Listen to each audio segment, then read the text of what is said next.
He is an Emmy Award-winning journalist and chief national correspondent for the Evening News on CBS. But when Byron Pitts was 12, he was diagnosed as functionally illiterate and was a chronic stutterer until he was 20. Byron writes about his path to success in Step Out on Nothing, which is one amazing read because this man is one amazing storyteller. Oh, thank you, brother. Morning, friend. Good morning, Doctor. All right. So, Step Out on Nothing. Yeah. Tell the story. You're sitting in church on a Sunday morning, right over here in Montclair, New Jersey.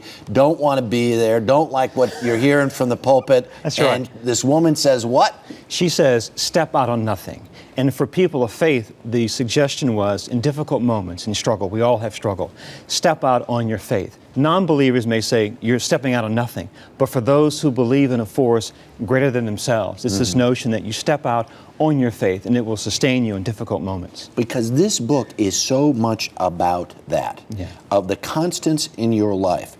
A life of some considerable turmoil and struggle. The thing that is always there in your life and in your mother's life and in your grandmother's life is... is faith.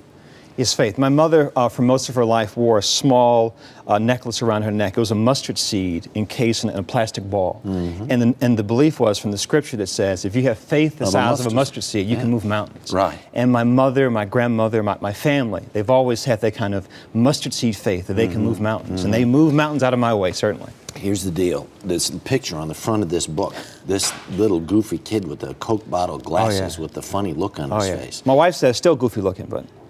Well, she's not far from the truth. The point is, you make it through first grade, you make it through second grade, you're well behaved. You're in public schools in Baltimore. Your brother had preceded you. You're not trouble. They keep pushing you along. Absolutely. And you can't read a lick.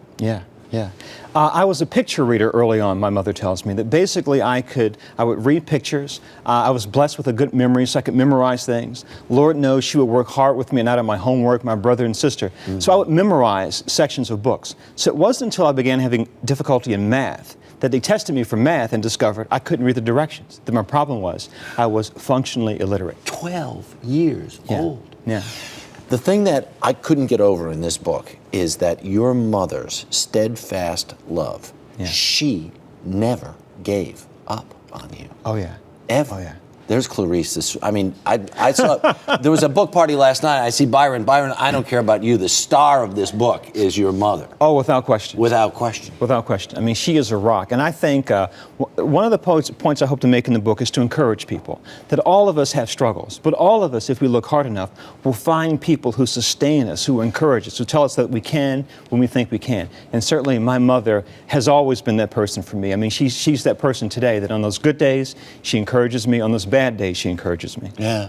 It's hard to imagine that a kid who's functionally illiterate at 12 years old is struggling with stuttering all the way until 20. Ends up in this business, let alone ends up as a national correspondent and contributor to 60 Minutes. Not bad. Not bad. It's and it's one of the things in the book is to say that there's nothing special about me. I'm not blessed with tremendous athletic ability. I'm not the brightest guy in the world. Certainly, I work hard, as we all do in our business, and so many people work hard. But I've been surrounded by people, regular folk, coaches, teachers, the Franciscan priest in my high school, Archbishop Curley back in Baltimore, professors in college, people who, on their own, regular folk, who stepped out on nothing to say an encouraging word, to help me out. You know, you talked about my illiteracy. Estimates are there are 30 million people in our country who are functionally illiterate. If that was a state, it would be the second largest state in the United States. 30 million people who struggle, who have shame. And I can relate to that shame, and the book is to encourage people that you can do it. That there are lots of Clarice Pitches in the world waiting to help people or kick you in the butt if you need it. Wow, I'll tell you what. It's such a wonderful book, and the storytelling is so good. And we're just so happy for you in so many, many different ways. Thank you. Happy to be able to call you friend, too. Thank you. Byron, thanks so much. To read an excerpt from Step Out on Nothing, go to our website, earlyshow.cbsnews.com.